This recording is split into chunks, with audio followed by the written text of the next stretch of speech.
शांति 6 दिसंबर जो 2024 प्रातः मुरली। ओम शांति बाप दादा मधुबन। आज बाबा ने सुनाया, मीठे बच्चे तुम अभी पुरुषोत्तम संगम युग पर हो। तुम्हें यहाँ रहते नई दुनिया को याद करना है और आत्मा को पावन बनाना है। मीठे बच्चे तुम अभी पुरुषोत्तम संगम युग पर हो। तुम्हें यहाँ रहते नई दुनिया को याद करना है और आत्मा को पावन बनाना है। आज की मुरली से बाबा ने प्रश्न किया, बाप ने तुम्हें ऐसी कौन सी समझ दी है जिससे बुद्धि का ताला खुल गया? बाप ने तुम्हें ऐसी कौन सी समझ दी है जिससे बुद्धि का ताला खुल गया? उत्तर, बाप ने इस बेहद अनादि ड्रामा की ऐसी समझ दी है जिससे बुद्धि पर जो गोदरेज का ताला लगा था वह खुल गया। पत्थर बुद्धि से पारस बुद्धि बन गई। बाप ने समझ दी है कि इस ड्रामा में हर एक एक्टर का अपना अपना अनादि पार्ट है। जिसने कल्प पहले जितना पढ़ा है वह अभी भी पढ़ेंगे, पुरुषार्थ कर अपना बरसा लेंगे। ओम शांति। रूहानी बच्चों प्रति रूहानी बाप बैठ सिखलाते हैं। जब से बाप बना है तब से ही टीचर भी है, तब से ही फिर सदगुरु के रूप में शिक्षा दे रहे हैं। ये तो बच्चे समझते ही हैं, जबकि वह बाप टीचर गुरु है तो छोटा बच्चा तो नहीं है ना। बाप टीचर गुरु है तो छोटा बच्चा तो नहीं है ना। ऊंचे तो ऊंच, बड़े ते बड़ा है। बाप जानते ये सब मेरे बच्चे हैं। ड्रामा प्लान अनुसार पुकारा भी है कि आकर हमको पावन दुनिया में ले चलो, परंतु समझते कुछ भी नहीं है। अभी तुम समझते हो। पावन दुनिया सतयुग को, पतित दुनिया कलयुग को कहा जाता है। कहते भी आकर हमको रावण की जेल से लिबरेट कर, दुखों से छुड़ाकर अपने शांति धाम सुख धाम में ले चलो। नाम दोनों अच्छे हैं। शांति धाम भी अच्छा नाम है और सुख धाम भी अच्छा नाम है। मुक्ति जीवन मुक्ति व शांति धाम सुख धाम सिवाय तुम बच्चों के और कोई की बुद्धि में नहीं है कि शांति धाम कहाँ और सुख धाम कहाँ होता है। बिल्कुल ही बेसमझ है। सारी दुनिया के मनुष्य बिल्कुल ही बेसमझ है। तुम्हारी एम ऑब्जेक्ट ही समझदार बनने की है। नर ऐसी करनी करे जो नारायण बने और नारी ऐसी करनी करे जो लक्ष्मी बने। बेसमझों के लिए एम ऑब्जेक्ट होती है कि ऐसा समझदार बनना है, सभी को सिखलाना है। ये है एम ऑब्जेक्ट। मनुष्य से देवता बनना है। ये है ही मनुष्यों की सृष्टि, वह है देवताओं की सृष्टि। है किसकी सृष्टि है? मनुष्यों की। और वह है देवताओं की सृष्टि। सतयुग में है देवताओं की सृष्टि, तो जरूर मनुष्यों की सृष्टि कलयुग में होगी। अब मनुष्य से देवता बनना है तो जरूर पुरुषोत्तम संगम युग भी होगा। वह है देवता, ये है मनुष्य। देवताएं है समझदार। बाप ने ही ऐसा समझदार बनाया है। बाप जो विश्व का मालिक है, बल मालिक बनता नहीं है परंतु गाया तो जाता है ना। बेहद का बाप बेहद का सुख देने वाला है। बेहद का सुख होता ही है नई दुनिया में, और बेहद का दुख होता है कहाँ? पुरानी दुनिया में। पुरानी दुनिया में क्या है? बेहद का दुख। देवताओं के चित्र भी तुम्हारे सामने हैं, उन्हों का गायन भी है। आज कल तो 5 भूतों को भी पूजते रहते हैं। बाबा ने कहा आजकल 5 भूतों को भी पूजते रहते हैं। अभी बाप तुमको समझाते हैं। तुम हो पुरुषोत्तम संग में ऊपर, तुम्हारे में भी नंबरवार पुरुषार्थ अनुसार जानते। तुम्हारे में भी सब एक जैसा नहीं जानते, नंबरवार पुरुषार्थ अनुसार जानते हैं। हमारी एक टांग स्वर्ग में और एक टांग नरक में है। रहते तो यहाँ है परंतु बुद्धि नई दुनिया में है। बाबा ने कहा और जो नई दुनिया में ले जाते उनको याद करना है। बाप की याद से ही तुम पवित्र बनते हो। शिव बाबा की याद से ही कैसे बनते हो? पवित्र बनते हो। ये शिव बाबा बैठ समझाते हैं। शिव जयंती मनाते तो जरूर है, परंतु शिव बाबा कब आया, क्या आकर किया, ये कुछ भी पता नहीं। शिवरात्रि मनाते हैं और श्री कृष्ण की जयंती मनाते हैं। वही अक्षर जो श्री कृष्ण के लिए कहते हैं वह बाबा ने कहा शिव बाबा के लिए तो नहीं कहेंगे। जो अक्षर श्री कृष्ण के लिए कहते वह शिव बाबा को तो नहीं कह सकते, इसलिए उनकी फिर शिवरात्रि कहते हैं। बाबा ने कहा उनकी फिर क्या कहते हैं, शिवरात्रि। अर्थ तो कुछ भी, बाबा ने कहा मनुष्य अर्थ तो कुछ भी समझते नहीं हैं। बाबा कहते हैं अर्थ तो कुछ भी समझते नहीं। तुम बच्चों को तो अर्थ समझाया जाता है। अथाह दुख है कलयुग के, अंत में फिर अथाह सुख होते हैं सतयुग में। ये तुम बच्चों को अभी ज्ञान मिला है, तुम आदि मध्य अंत को जानते हो। जिन्होंने कल्प पहले पढ़ा है वही अब पढ़ेंगे, जिसने जो पुरुषार्थ किया होगा वही करने लगेंगे और ऐसा ही पद भी पाएंगे। तुम्हारी बुद्धि में पूरा चक्र है, तुम ही ऊंचे से ऊंच पद पाते हो, फिर तुम उतरते भी ऐसे हो। बाप ने समझाया है ये जो भी मनुष्यों की आत्माएं हैं, माला है ना, सब नंबरवार आती है। हर एक एक्टर को अपना अपना पार्ट मिला हुआ है। किस समय किसको क्या पार्ट बजाना है, ये अनादि बना बनाया ड्रामा है जो बाप बैठ समझाते हैं। अब जो तुमको बाप समझाते हुए अपने भाइयों को समझाना है। योग के मार्ग पर हम बुलाते तुम्हें, आओ बहनों बनो राजयोगी, आओ भाई बनो राजयोगी। तो योग के मार्ग पर बुलाते हैं ना। तुम्हारी बुद्धि में है कि हर 5,000 वर्ष बाद बाप आकर हमको समझाते हैं, हम फिर भाइयों को समझाते हैं। बाबा ने कहा भाइयों को समझाते। भाई भाई आत्मा के संबंध में बाप कहते हैं इस समय तुम अपने को अशरीरी आत्मा समझो। आत्मा को अपने बाप को याद करना है। पावन बनने के लिए आत्मा पवित्र बनती है तो फिर शरीर भी पवित्र मिलता है। आत्मा अपवित्र तो जेवर भी अपवित्र, नंबरवार तो होते ही है। फीचर्स एक्टिविटी एक न मिले दूसरे से, नंबरवार सब अपना अपना पार्ट बजाते हैं, फर्क नहीं पड़ सकता। नाटक में वही सीन देखेंगे जो कल देखी होगी, वही रिपीट होगी ना। ये फिर बेहद का और कल का ड्रामा है। कल तुमको समझाया था, तुमने राजाई ली, फिर राजाई गवाई। आज फिर समझ रहे हो, राजाई पाने के लिए आज भारत पुराना नरक है, कल नया स्वर्ग होगा। तुम्हारी बुद्धि में है ये लक्ष्मी नारायण। बाबा ने कहा तुम्हारी बुद्धि में है, बाबा कहते तुम्हारी बुद्धि में है। अभी हम नई दुनिया में जा रहे हैं, श्रीमत पर श्रेष्ठ बन रहे हैं। श्रेष्ठ जरूर श्रेष्ठ सृष्टि पर रहेंगे। ये लक्ष्मी नारायण श्रेष्ठ है तो श्रेष्ठ स्वर्ग में रहते हैं, जो भ्रष्ट है वो नरक में रहते हैं। ये राज तुम अभी समझते हो। इस बेहद के ड्रामा को जब कोई अच्छी रीति समझे तब बुद्धि में बैठे। शिवरात्रि भी मनाते परंतु जानते कुछ भी नहीं। तो अब तुम बच्चों को रिफ्रेश करना होता है, तुम फिर औरों को भी रिफ्रेश करते हो। अभी तुमको ज्ञान मिल रहा है, फिर सदगति को पालेंगे। बाप कहते मैं स्वर्ग में नहीं आता हूँ, मेरा पार्टी है पतित दुनिया को बदल पावन दुनिया बनाना। वहाँ तो तुम्हारे पास कारून का खजाना होता है। सतयुग त्रेता में तो कारून का खजाना होता है, यहाँ तो कंगाल है, इसलिए बाप बुलाते हैं।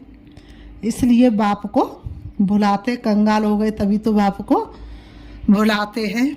आकर बेहद का वर्षा दो, कल्प कल्प बेहद का वर्षा मिलता है, फिर कंगाल भी हो जाते हैं।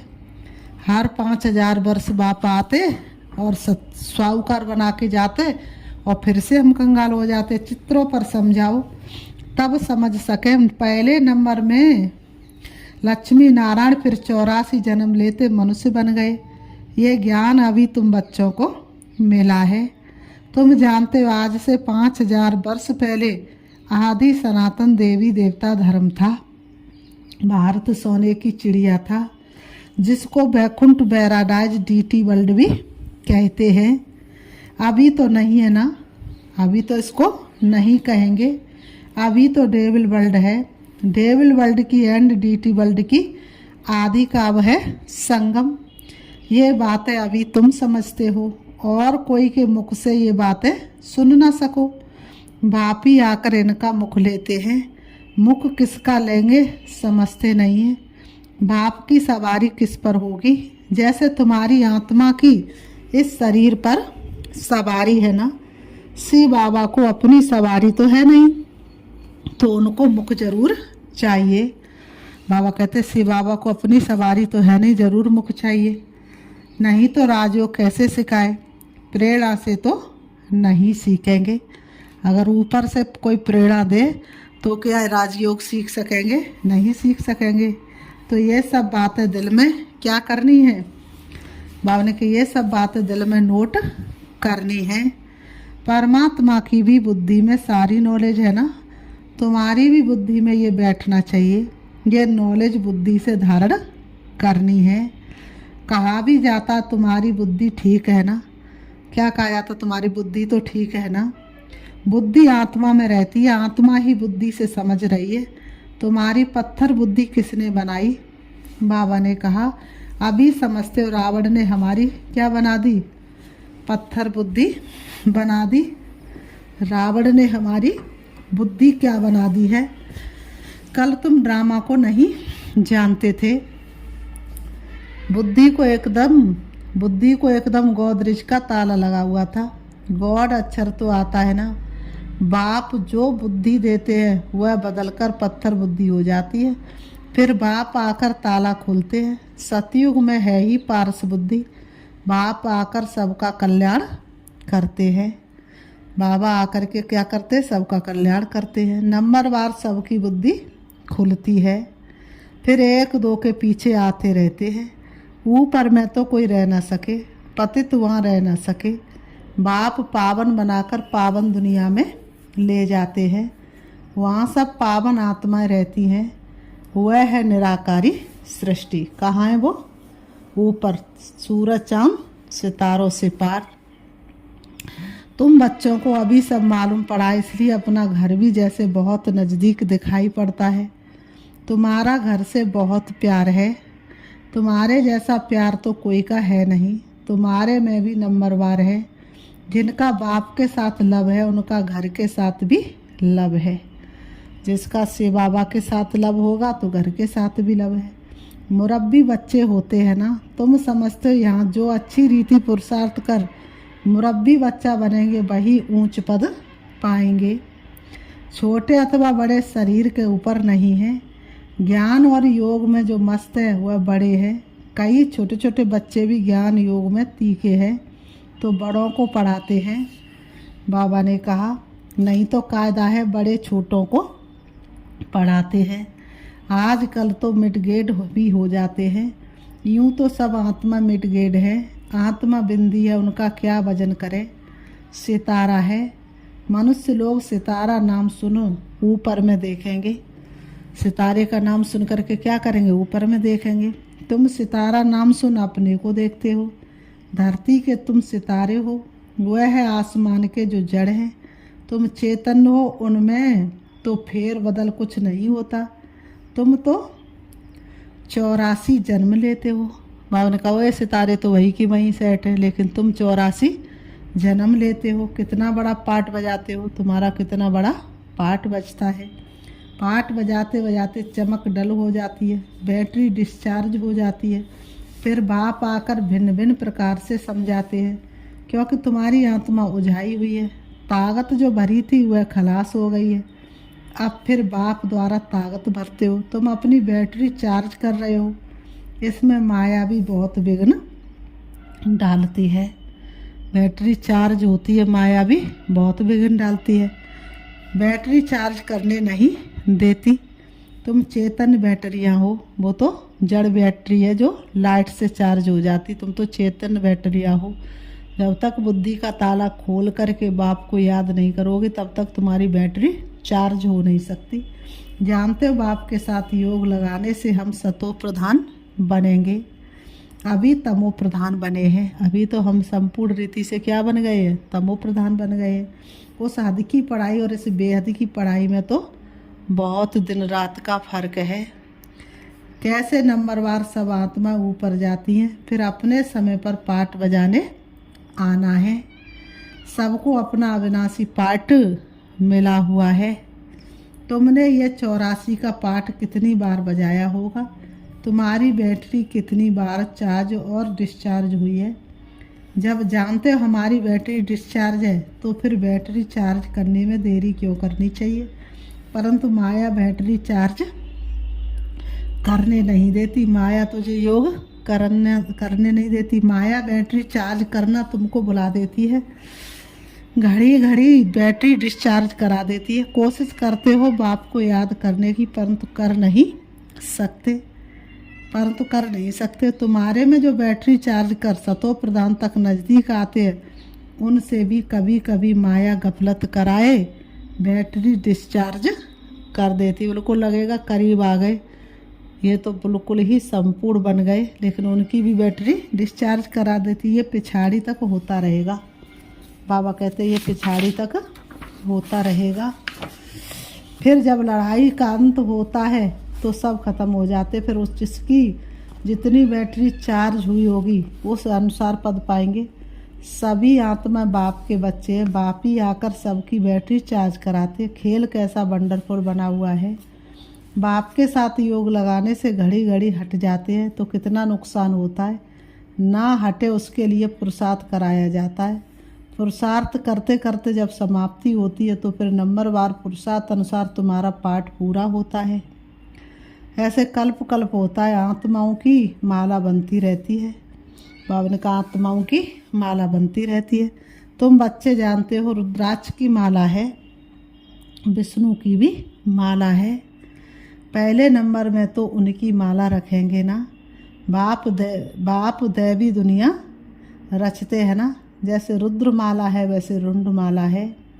ब्राह्मणों की माला अभी नहीं बन सकेगी, बदली सदली होती रहेगी। फाइनल तब होंगे जब रुद्र माला बनेगी।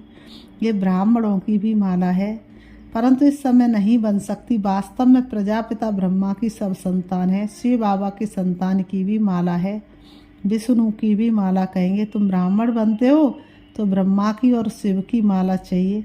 ये सारा ज्ञान तुम्हारी बुद्धि में नंबरवार है। सुनते तो सभी हैं, परंतु कोई का उस समय ही कानों से निकल जाता है, सुनते ही नहीं है। कोई का तो उसी समय क्या होता है, कानों से निकल जाता है, सुनते ही नहीं। कोई तो पढ़ते ही नहीं, उनको पता ही नहीं है कि भगवान पढ़ाने आए हैं, पढ़ते ही नहीं हैं। ये पढ़ाई तो कितना खुशी से पढ़नी चाहिए। फिर बाबा कहते अच्छा मीठे मीठे सिकीलते बच्चों प्रति माता पिता बाप दादा का याद प्यार और गुड मॉर्निंग। रूहानी बाप की रूहानी बच्चों को नमस्ते।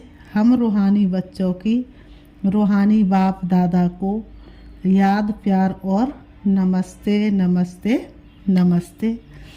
धारणा के लिए मुख्य सार नंबर 1, याद की यात्रा से आत्मा रूपी बैटरी को चार्ज कर सतो प्रधान तक पहुंचना है। ऐसी कोई गफलत नहीं करनी है जो बैटरी डिस्चार्ज हो जाए।